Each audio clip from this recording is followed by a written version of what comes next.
이스라엘 백성이 블레셋과 전쟁을 벌이게 되었는데, 이제 이스라엘은 전쟁 시에 언제나 하나님의 인도하심과 임재를 요구하고 확인하고 그 전쟁을 수행하곤 했습니다.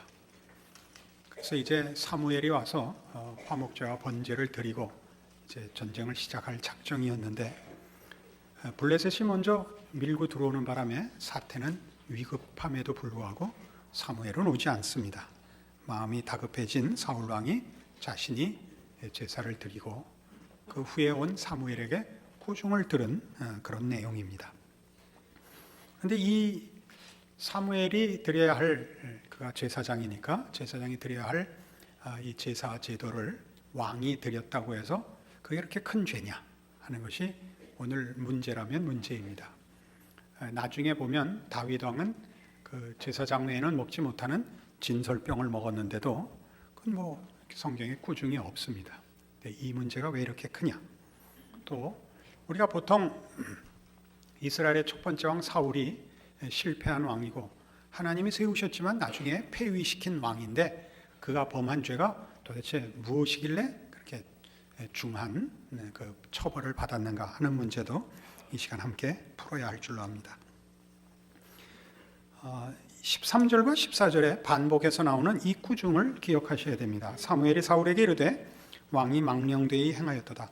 왕의 하나님 여호와께서 왕에게 명하신 명령을 지키지 아니하였도다. 14절에도 지금은 왕의 나라가 길지 못할 것이라 여호와께서 왕에게 명하신 바를 왕이 지키지 아니하였으므로 여호와께서 그 마음에 맞는 사람을 구하여 그 백성의 지도자를 삼으셨느니라 라고 나옵니다. 그러니까 지금 문제는 이겁니다. 왕의 지위라는 것이 이스라엘이라는 나라에서 어떤 지위냐 하는 것이죠. 그건 우리 고대 국가들을 보면 왕은 그 스스로가 신이고 초법적인 존재요, 절대 권력을 쥔 자입니다. 그러나 이스라엘은 그렇지 않습니다. 이스라엘은 여기도 나오듯이 그 13절이나 14절을 자세히 지적하는 사무엘의 말을 보면 왕의 하나님 여호와께서 왕에게 명하신 명령을 지키지 않았습니다. 그러니까 명령을 받아야 하는 존재고 왕을 세운 주인이 있습니다. 그러니까 이 질서가 깨어지면 왕은 왕의 자리를 지킬 수 없습니다. 이게 이스라엘에서의 왕의 위치입니다. 그러니까 이 사울 왕이 자기가 제사를 지내고 이스라엘 백성들의 말하자면 신앙심을 또는 그 종교적 사회적 그 정서를 붙들어 매려고 했던 것은 왕이 여호와 앞에 명령을 받는 자리로부터 그 백성을 휘어잡기 위하여 명령을 받지 않는 자리로 나아가 스스로 백성들을 자기 힘으로 제어하려고 한 그 죄에 해당합니다. 무슨 죄인지 아시겠죠? 그 14절을 다시 보시면 똑같죠? 지금은 왕의 나라가 길지 못할 것이라. 왜냐하면 여호와께서 왕에게 명하신 바를 왕이 지키지 아니하였기 때문에 왕은 자기가 그만두지 않는 한 사실은 그만둘 수 없는 절대 지존의 자리임에도 여호와께서 그 마음에 맞는 사람을 구할 수 있기 때문입니다. 하나님이 절대 권력자이고 왕은 그 수하에 있습니다. 그러면 이스라엘의 왕이 왜 필요하냐? 12장 1절에 이렇게 소개하고 있습니다. 사무엘상 12장 1절, 사무엘이 온 이스라엘에게 이르되 보라, 너희가 내게 한 말을 내가 다 듣고 너희 위에 왕을 세웠나니 이제 왕이 너희 앞에 출입하느니라. 보라, 나는 늙어 머리가 휘었고 내 아들들도 너희와 함께 있느니라. 내가 어려서부터 오늘날까지 너희 앞에 출입하였다 라고 얘기합니다. 왕은 백성 앞에 출입하는 자입니다. 그리고 그것은 사무엘이 백성 앞에 출입한 것과 같은 근본적인 직무라고 얘기합니다. 백성 앞에 출입한다는 것이 무엇이냐를 열왕기상에 가면 한 번 더 이렇게 소개되고 있습니다. 사무엘상, 사무엘하, 그리고 열왕기상입니다. 514페이지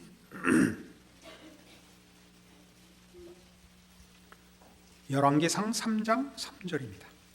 솔로몬이 여호와를 사랑하고 그 붙인 다윗의 법도를 행하되 오히려 산당에서 제사하며 분향하더라. 이에 왕이 제사로 기브온으로 가니 거기는 산당이 큼이라. 솔로몬이 그단에 1천 번제를 드렸더니 기브온에서 밤에 여호와께서 솔로몬의 꿈에 나타나시니라. 하나님이 이르시되 내가 네게 무엇을 줄꼬 너는 구하라. 솔로몬이 가로되 주의 종 내 아비 다윗이 성실과 공의와 정직한 마음으로 주와 함께 주의 앞에서 행함으로 주께서 저에게 큰 은혜를 베푸셨고 주께서 또 저를 위하여 이 큰 은혜를 예비하시고 오늘날과 같이 저희 위에 앉을 아들을 저에게 주셨나이다. 나의 하나님 여호와여, 주께서 종으로 종의 아비 다윗을 대신하여 왕이 되게 하셨사오나 종은 작은 아이라 출입할 줄 알지 못하고 주의 빼신 백성 가운데 있나이다. 저희는 큰 백성이라 수요가 많아서 셀 수도 없고 기록할 수도 없사오니 누가 주의 이 많은 백성을 재판할 수 있사오리까. 지혜로운 마음을 종에게 주사 주의 백성을 재판하여 선악을 분별하게 하옵소서. 솔로몬이 지혜를 구하는 장면인데 왕직을 수행하기 위하여 지혜가 필요하다는 겁니다. 그것을 다른 말로 종은 작은 아이라 출입할 줄을 알지 못합니다 라고 표현하고 있습니다. 여기서 출입한다는 것은 그래서 길을 보인다 그런 뜻입니다. 길을 보인다. 백성들에게 길을 보인다.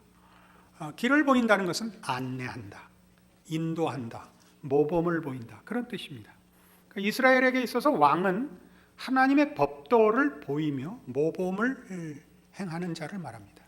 무엇이 하나님의 길인가? 어떻게 하는 것이 하나님의 백성의 진정한 모습이며 삶인가를 솔선수범하고 그 길을 안내해야 되는 지도자인 것을 말합니다. 그것은 그 후에 나오는 지혜를 구하는 데서도 더 분명해집니다. 이 백성을 재판하기 위해서 지혜가 필요합니다 라고 합니다. 이 재판이라는 말을 쓴 것은 그 구절 끝에 나오는 바와 같이 주의 백성을 재판하여 선악을 분별하게 하옵소서에 드러나는 바와 같이 재판을 하여 선악을 분별한다는 것은 이런 이스라엘 백성에게 옳은 길을 보이기 위한 재판을 말합니다. 옳은 길을 보이기 위한 판단입니다. 우리는 사사시대 사사들이 이스라엘 백성을 지키고 또 하나님의 법도대로 인도하기 위하여 세워진 종들인 것을 압니다. 우리는 사사기가 고난에 빠진 이스라엘을 하나님을 의지하여 구원해낸 영웅들로 되어 있어서 그 사사라고 하면 조금 군사적인 지도자로 보통 이미지를 갖고 있습니다만 우리말 성경도 한문 표기를 할 때 사사기는 스승사자와 선비사자를 써서 사사라고 합니다. 그러니까 가르침을 더 강조하고 있다고 할 수 있죠. 영어 번역본은 저지로 되어 있습니다. 그러니까 판관들입니다. 사사들은 판관들입니다. 그러니까 저들의 판관이라는 명칭이 붙은 이유는 이스라엘 백성은 하나님과 언약 관계에 있는 특별한 선민입니다. 어떤 언약 관계에 있느냐 하면 이스라엘 백성은 하나님만을 신으로 섬겨야 하고 하나님은 이스라엘 백성의 하나님이 되기로 하시는 언약 관계입니다. 하나님은 이스라엘에게 거룩함으로 찾아오시고 복 주시고 그의 백성을 삼으시는 하나님이요. 그래서 이스라엘 백성은 다른 신들을 찾지 않고 하나님의 법도와 하나님만을 사랑해야 하는 백성입니다. 그래서 그걸 신명기에서 여러분 보시다시피 하나님을 순종하고 그 법도를 지키면 복을 받고 그렇지 않으면 벌을 받을 것이라는 말하자면 약속의 징계 조항을 달았죠. 그래서 사사기 내내 뭐냐 하면 왜 이스라엘의 지도자들이 판관이라 불림을 받느냐 하면 누가 틀렸느냐? 하나님의 성실하심의 잘못이냐? 능력의 하자가 있는 것이냐? 아니라 백성들이 하나님을 버렸기 때문에 이 고난이 임했느니라 라는 것으로 이스라엘의 잘못을 지적하고 저들이 무엇을 틀렸으며 그 신앙상 어떻게 돌이켜야 하는가를 가르치기 때문에 그들이 판관이었던 것입니다. 그 명칭이 가장 그들의 지도자의 이름에 적합합니다. 그러니까 솔로몬이 선악을 구별하기 위하여 가르치기 위하여 내가 재판을 해야 하기 때문에 지혜가 필요합니다 라는 것은 이 백성들을 어떻게 인도하여야 하나님의 백성답게 되며 하나님의 뜻을 이룰 것인가를 구했다는 의미입니다. 이것이 이스라엘 왕의 지위요 직무입니다. 지금 사울은 무슨 실수를 하고 있느냐 하면 이게 사실은 기독교 신앙에서는 참으로 아주 중요한 문제가 될 수 있는 아주 미묘한 사항인데 오늘 사울에게서 그 대표적인 실패가 드러납니다. 신앙을 동원하여 하나님과 나 사이의 관계와 하나님의 주권과 영광이 드러나는 것이 배제되고 신앙만으로 나의 증거를 삼아 내가 권위를 대신하게 되는 죄를 범합니다. 좀 어렵죠? 이제 내내 설명을 할 것입니다. 오늘 뭐 집에 가실 생각하지 마시고 이 문제는 말하자면 앞에 사무엘상 시작을 하는 서두에서 첫 번째 블레셋과의 전투 광경에서 등장했던 것입니다. 이스라엘은 당연히 블레셋과의 전투에 자기네들은 하나님의 백성이고 전능하신 하나님을 섬기고 있으므로 누구하고 싸워도 이기리라 생각하고 블레셋에게 나갔다가 첫날 많은 사람이 죽는 사상자를 내고 패퇴합니다. 그들이 놀라서 이건 틀림없이 하나님이 우리 가운데 함께 하시지 않아서 생긴 것이다. 하나님이 우리 가운데 함께 하게 하자 해서 법궤를 가져왔죠. 그리고 나가서 더 많이 죽었죠. 그리고 법궤는 빼앗겼습니다. 거기서 성경이 우리에게 무슨 교훈을 내리고 있고 당시 이스라엘도 깨우쳤어야 했던 문제가 뭐냐면 하나님은 기계적으로 움직이는 분이 아닙니다. 하나님의 임재를 기계적으로 제어할 수 있는 인간은 아무도 없습니다. 하나님은 하나님의 주권으로 행사하시고 우리가 그 뜻에 순종해야 합니다. 그때만 하나님의 임재를 우리가 경험합니다. 우리는 간구해야 되며 엎드려야 하며 그 뜻을 쫓아야 하는 존재들이지 우리가 하나님을 제어하고 우리 입맛대로 그를 명령할 수는 없습니다. 그것은 지금 우리 열왕기상 13장에서 보는 사무엘이 사울을 꾸짖는 내내 얘기에 어느 면에나 등장하죠. 여호와께서 왕에게 하라고 하신 명령을 왕이 지키지 않았기 때문에 이 주종관계가 분명하게 드러나는데 이것을 무슨 이름으로 깨냐면 신앙이라는 이름으로 깨는 겁니다. 이스라엘의 종교를 동원하여 하나님 앞에 서지 않고도 하나님의 힘만은 빌려올 수 있다고 믿은 것이 법궤 사건이고 지금 사울이 제사를 대신 드린 사건입니다. 이 문제는 여기에서만 등장하는 것이 아니라 성경의 아주 이 굵은 사건에서 아주 크게 우리에게 경고하는 식으로 신약에서도 이렇게 등장합니다. 마태복음 16장에 보시면 마태복음 16장 16절입니다.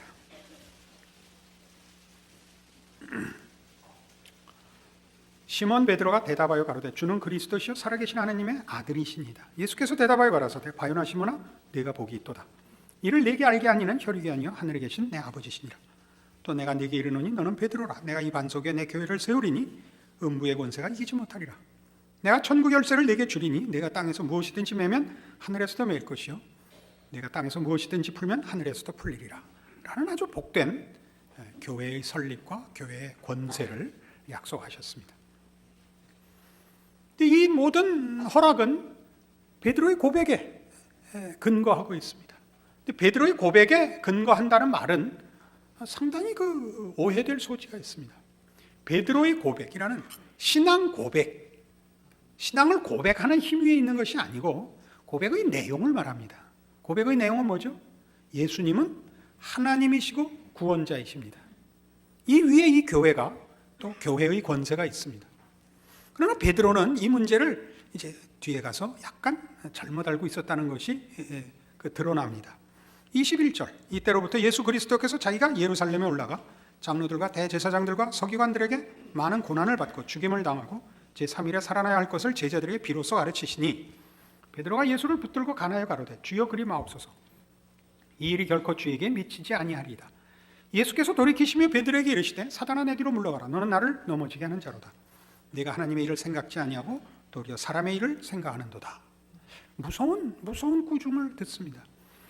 오죽하면 사단아라는 꾸중을 들었겠는가 생각하셔야 됩니다. 우린 사울의 실패가 그까지 제사장이 하나 왕이 하나 제사만 잘 드리면 되지 싶은데 왕위를 박탈당하는 큰 잘못이었다니까요. 그게 지금 여기도 동일하게 등장하죠. 주는 그리스도시요 살아계신 하나님의 아들이십니다라는 이 복된 고백을 해놓고 왜 베드로가 사탄이 되느냐. 그 고백의 진정한 의미를 깜빡하죠. 어떻게 깜빡해요? 그 고백을 한 자의 기특함일 거예요.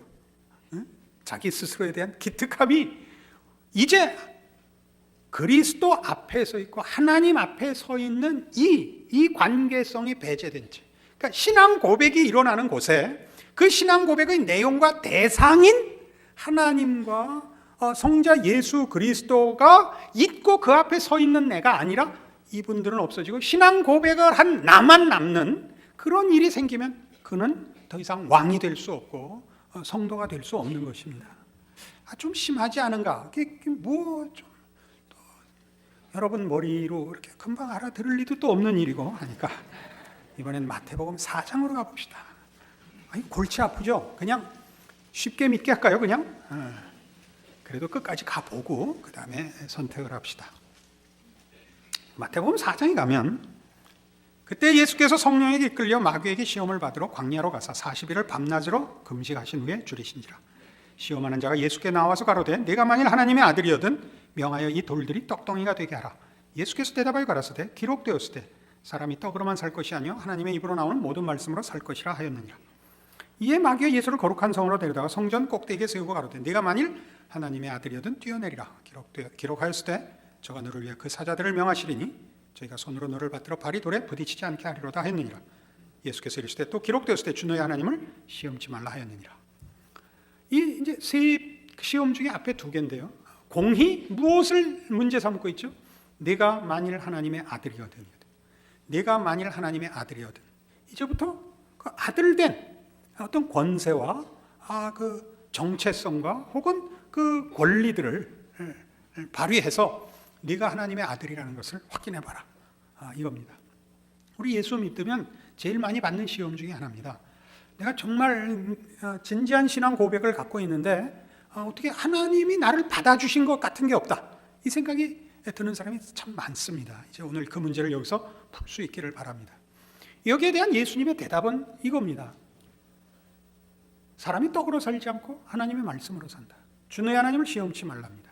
그러니까 전부 이제 사탄이 하는 공격은 뭐냐면 하나님께 인정을 받았으면 이제 그 인정받은 그 인정받은 복, 어떤 능력, 어떤 신령한 것으로 너의 남다름을 그렇지 않은 자와의 구별을 확인해봐라. 이런 식의 시험이 됩니다. 여기에 대한 예수님의 대답은 끝까지 뭐냐 하면 나의 복된 것과 나의 구별된 것과 나의 신앙 고백과 나의 정체성은 하나님과의 관계를 떠나서는 있을 수 없다. 그러니까 내가 하나님의 아들이냐? 그렇다. 난 아들이니까 아버지 없는 아들은 없다.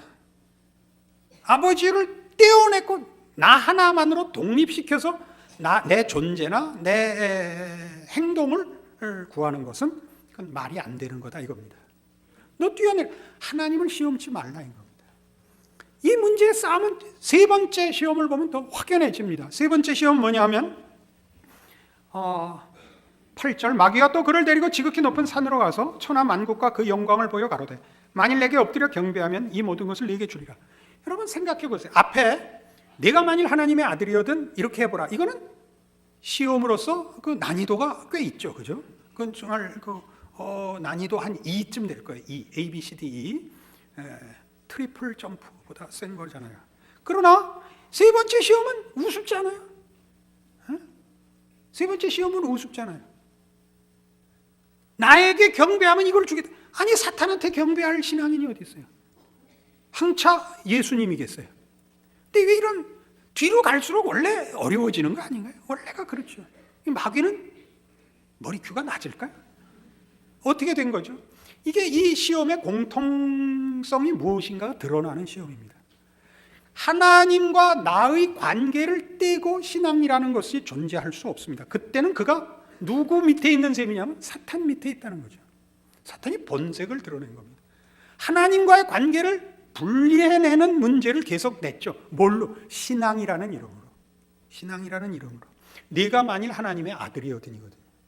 근데 결국 어디로 오는 시험이 됐느냐 하면 그 모두가 이제 본색이 드러났듯이 노골적으로 나에게 절하면 천하를 주겠다가 되죠. 뭐라고 대답하시죠? 너희 하나님께 경배하고 다만 그를 섬기라. 이걸 그냥 듣지 마세요. 이건 우리에게는 너무 정서적으로 익숙해서 그냥 눈물이 앞을 가리고 말아요. 그러지 말고 이 관계성을 놓치지 말라고요. 모든 신앙 고백은, 그리고 신자의 자기 정체성은 하나님과의 관계가 묶여서만 존재하지, 그 관계가 분리되어 독립되는 날에는 기독교 신앙은 그건 사탄 앞에 가는 것입니다. 잊지 마셔야 돼요. 그러니까 사울의 실수는 그것입니다. 이제 이게 예를 들면 이제 나중에 사무엘상 15장에 가면 결정적인 폐위를 받을 수밖에 없는 결정적인 불순종의 사건이 나오는데 거기 나와요. 거역하는 것은 사신 우상에게 절하는 것과 같습니다. 사신, 거짓사, 거짓된 신에게 절하는 것과 같습니다. 글이 연결된다고요. 그래서 이 문제를 우리 신자들의 일반적인 신앙생활 속에 어떻게, 이게 늘 있는 시험이고 사실은 이 문제가 얼마나 깊은, 그리고 가장 본질적이고 보편적인 신앙 현실인가를 확인해야만 합니다. 고린도후서 1장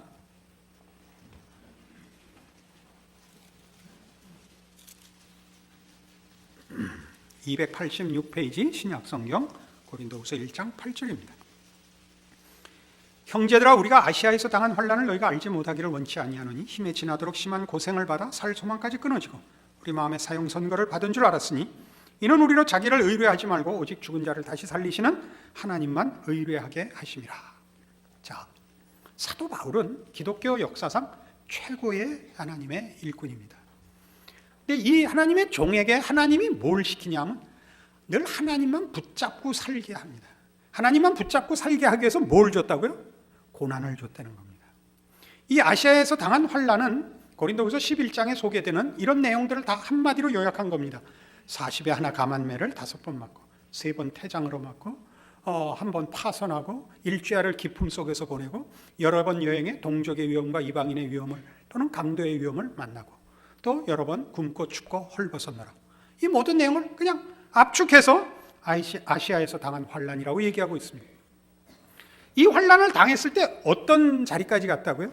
마음의 사형 선고를 내렸다고요. 아, 이번엔 죽는구나, 이젠 끝이구나 라는 자리까지 갔는데 왜 그랬다고요? 힘에 지나도록 받은 이 고생으로 인하여 하나님이 뭘 가르쳤다고요? 자신을 의뢰하지 말고 하나님만 의뢰하게 하려 하심이라. 무슨 하나님? 죽은 자를 다시 살리시는 하나님만 의뢰하게 하셨다 합니다. 우리가 보면 신앙생활이라는 것은 이렇게 부정적이고 가난한 것이 아니라 하나님 앞에 헌신하고 하나님이 그 헌신을 기쁘게 받아서 우리의 인생을 통하여 마음껏 주를 위하여 충성하고 일하게 해서 하나님이 영광 받으시는 거라고 생각해요. 근데 성경은 그렇게 얘기하지 않습니다. 성경이 하는 얘기는 내가 늘 하나님을 놓을까 봐, 예수를 놓을까 봐 걱정을 하십니다. 예수 그리스도 없이도, 하나님을 부를 필요 없이도 설사 신앙이라는 이름으로라도 자신의 존재나 삶이나 어떤 경우나 어떤 때에 그가 혼자 서 있을까 봐 하나님은 걱정하신다고요. 그것은 끊어진 연 같으라고요. 뿌리 뽑힌 나무와 같다는 겁니다. 신앙은 그런 것이 아니라고 가르칩니다. 그래서 고린도후서 12장에 가시면 이런 사도 바울의 이런 고백을 우리가 이제 음미할 수 있습니다. 299페이지 고린도후서 12장 7절입니다. 여러 계시를 받은 것이 지극히 크므로 너무 자고하지 않게 하시려고 내 육체에 가시곧 사단의 사자를 주셨으니 이는 나를 쳐서 너무 자고하지 않게 하려 하심이라. 이것이 내게서 떠나기 위해 내가 3번 주께 간구하였더니 내게 이르시기를 내 은혜가 네게 족하도다. 이는 내 능력이 약한 데서 온전해짐이라 하신지라. 이러므로 도리어 크게 기뻐함으로 나의 여러 약한 것들에 대하여 자랑하리니 이는 그리스도의 능력으로 내게 머물게 하려 함이라. 그러므로 내가 그리스도를 위하여 약한 것들과 능력과 궁핍과 핍박과 곤란을 기뻐하노니 이는 내가 약할 그때에 곧 강함이니라. 이 고백은 너무나 중요합니다. 왜요? 그의 신앙이 얼마나 큰가 이렇게만 생각하지 마시고 우리 보편적인 신앙 현실은 바로 이겁니다. 우리는 약하며 우리는 궁핍하며 우리는 고단합니다. 이것이 말하자면 사도 바울을 위하여 하나님이 준비하신 인도하는 방법이었고 허락하신 은혜들이었다면 오늘 우리가 당하고 있는 우리의 별 볼 일 없는 인생이야말로 하나님이 돌아보시지 않아서 또는 내가 무능해서 생겨난 일이 아니라 하나님이 그의 지극히 사랑하는 자녀들을 인도하시고 간섭하시고 축복하시는 능력과 지혜의 손길이라는 걸 알게 됩니다. 왜 그렇게 하신다고요? 그때 우리는 비로소 하나님이 어떤 존재인지가 더 많이 드러나는 자리에 있게 됐다는 것을 알게 된다는 것입니다. 우리가 형통하면 형통한 것으로 하나님 앞에 무엇을 바치고 도움을 줄 것이라고 생각하는 것은 기독교 신앙엔 사실은 없는 내용입니다. 기독교 신앙이 우리에게 요구하는 것은 우리가 세상이 주는 것과 세상이 유혹하는 것을 뿌리치고 하나님을 붙잡기로 해서 세상에서는 곤고한 인생을 살 수밖에 없다는 것을 증언하여 저 아무것도 갖지 못하고 저렇게 힘든데도 왜 버티는 거야? 그가 예수를 믿는데 이렇게 되는 것을 원하신다고 증언하고 있는 것입니다. 여러분이 가지신 것, 그것이 어떤 재능이든 권력이든 부든 건강이든 그걸로 하나님께 무슨 도움이 될 거라고 생각하는 것은 성경이 요구하는 신앙의 실천 방법에서 그렇게 앞순위에 있는 것들이 아닙니다. 여러분들은 주를 위하여 땅끝까지 갈 생각하지 마시고 선교사로 가는 건 특별한 소명이 있는 사람만 가는 겁니다. 뭘 해야 되느냐? 여러분의 삶을 충성하셔야 됩니다. 여러분의 지금 약하고 곤고하고 별 볼 일 없는 그 인생이 세상 안에서 여러분이 주를 모시고 살기에 그 인생을 감사하고 넉넉히 견딘다라고 증언하고 있는 자리입니다. 그것보다 더 크게 하나님을 증언할 수 있는 다른 방법을 하나님은 원치 않으십니다.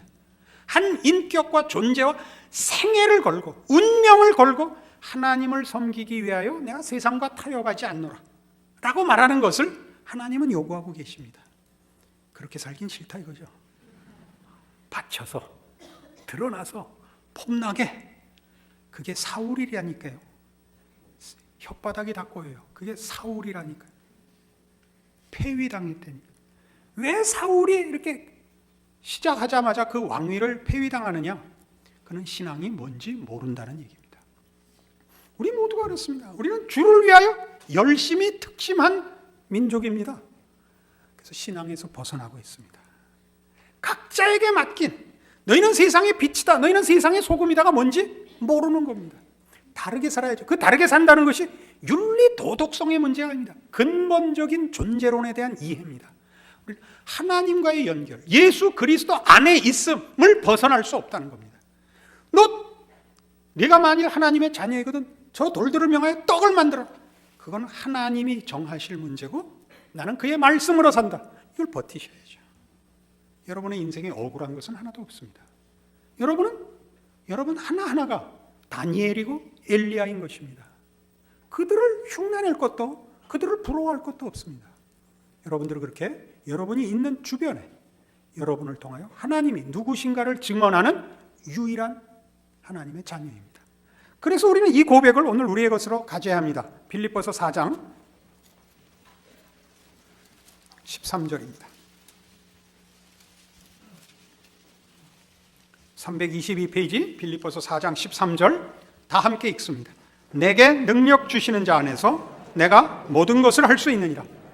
여기서 놓치지 말아야 하는 건 조건절입니다. 내게 능력 주시는 자 안에서입니다. 모든 것은 그렇게 긍정적이고 적극적인 것 아닙니다. 지금 이 장면에서는 집에 가서 10절부터 13절까지 읽어보시면 그가 감옥에서 핍절한 가운데 이 말을 하고 있습니다.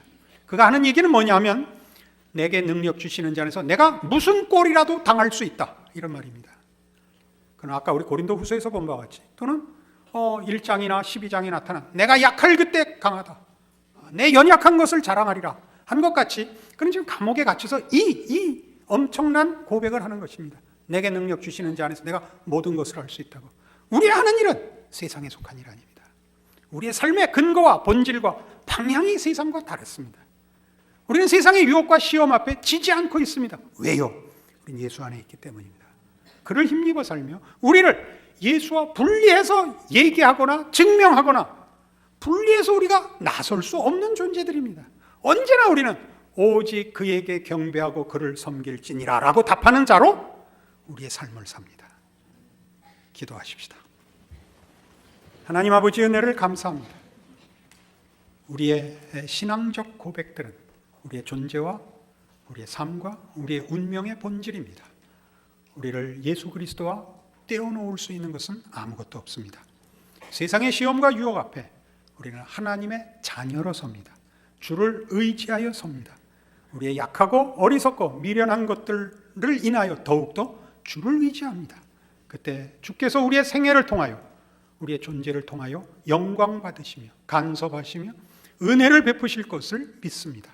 그렇게 우리의 삶을 믿음으로 인내하고 충성하고 지켜내는 저희들 되게 하여 주시옵소서. 지금은 우리 주 예수 그리스도의 은혜와 하나님 아버지의 극진하신 사랑과 성령님의 교통하심이 오직 주 예수 안에서 모든 것을 바라는 믿음으로 그 인생을 바치고 자신을 지키며 주 안에서 살아가기로 작정하고 돌아가는 심령들 위해 영원토록 함께 있을지어다. 아멘.